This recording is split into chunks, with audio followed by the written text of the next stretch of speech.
अहंकार से करुणा तक की यात्रा। बहुत प्राचीन समय की बात है।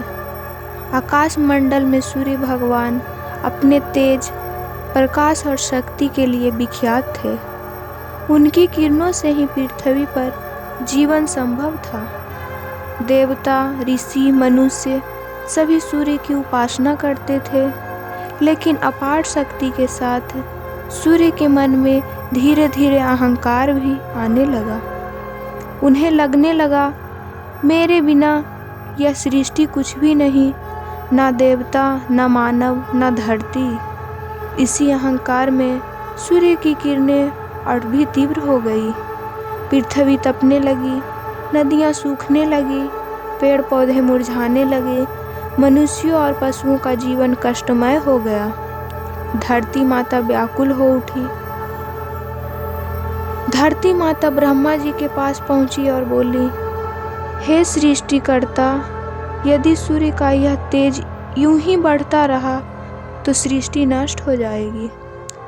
ब्रह्मा जी गंभीर हो गए। उन्होंने सभी देवताओं की सभा बुलाई। इंद्र, वरुण, अग्नि, वायु सभी देवता चिंतित थे, लेकिन कोई भी सूर्य के पास जाकर कुछ कहने का साहस नहीं कर पाया था।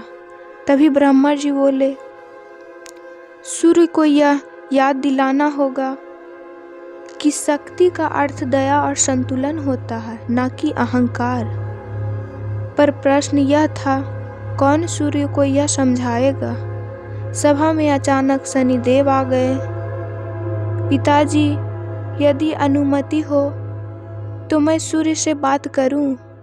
सभा में सन्नाटा छा गया, क्योंकि सूर्य और शनि के संबंध सदा से कठिन रहे हैं। यहीं से शुरू होती है एक ऐसी घटना जो आगे चलकर 14 जनवरी मकर संक्रांति का कारण बनी। देवताओं की अनुमति पाकर शनिदेव सूर्य भगवान के पास पहुँचे। सूर्य उस समय अपने रथ पर विराजमान थे। सप्त अश्व, स्वर्णिम प्रकाश और अग्नि सा तेज। शनिदेव ने शांत स्वर में कहा, पिताजी, मैं आपका पुत्र हूँ। आज एक विनम्र विनती लेकर आया हूँ। सूर्य भगवान ने कठोर दृष्टि से शनि की ओर देखा। शनि, तुम्हारी दृष्टि की अशुभ मानी जाती है, तुम मुझे उपदेश दोगे? शनिदेव का हृदय दुखी हो गया। फिर भी वे समय से बोले, पिता, आपका तेज जीवन देता है, पर अति तेज विनाश भी ला सकता है। धरती त्राही त्राही कर रही है। सूर्य क्रोधित हो उठे, मेरे बिना सृष्टि अहंकार में डूब जाएगी। मैं ही जीवन हूँ, मैं ही सत्य हूँ। क्रोध में आकर सूर्य की किरणें और प्रचंड हो गई। धरती और अधिक तपने लगी। देवता भयभीत हो उठे।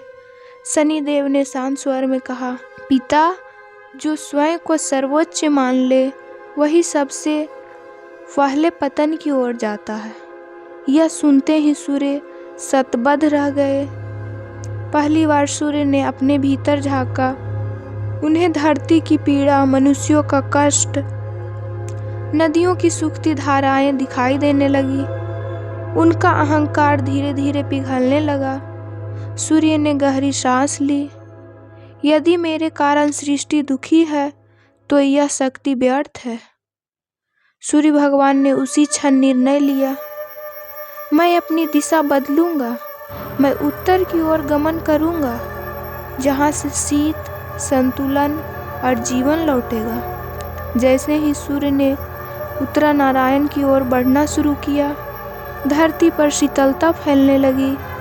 फसलें लहलहाने लगी, जीवन भी फिर से मुस्कुराने लगा। देवताओं ने आनंद से जय जयकार की, जय सूर्य देव, जय धर्म, जय संतुलन। उत्तर की ओर गमन करते हुए सूर्य भगवान मकर राशि में प्रवेश कर गए। यह दिन था माघ मास की संक्रांति, जो आगे चलकर मकर संक्रांति कहलाए। जैसे ही सूर्य मकर में आए, धरती पर ठंडक और संतुलन फैल गया।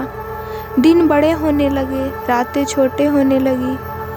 किसानों की फसल पककर तैयार हो गई। मकर राशि के स्वामी शनिदेव हैं। जब सूर्य मकर में प्रवेश करते हैं तो यह माना जाता है कि पिता सूर्य अपने पुत्र शनि के घर आते हैं। यह मिलन यह सिखाता है कि अहंकार चाहे कितना भी बड़ा हो, परिवार, धैर्य और विनम्रता के आगे उसे झुकना ही पड़ता है। सूर्य ने शनि से कहा, पुत्र, आज तुमने मुझे मेरे कर्तव्य का स्मरण कराया, मैं तुम्हें आशीर्वाद देता हूँ। देवताओं ने घोषणा की, आज से देवताओं का दिन आरंभ होता है। धरती पर मनुष्यों ने स्नान, दान, पूजा और उत्सव शुरू कर दिए। तिल और गुड़ इसलिए चढ़ाए गए ताकि जीवन में मिठास और ऊष्मा बनी रहे।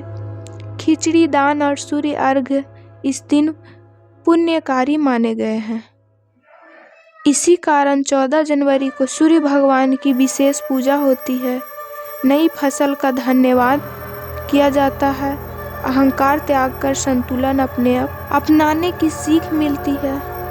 जो व्यक्ति इस दिन प्रातः सूर्य को जल अर्घ्य देता है, ओम घृणी सूर्याय नमः का जाप करता है, दान पुण्य करता है, उसे मिलता है आरोग्य, यश, सकारात्मक ऊर्जा, जीवन में उन्नति। शक्ति वही श्रेष्ठ है जो करुणा और संतुलन से जुड़ी हो।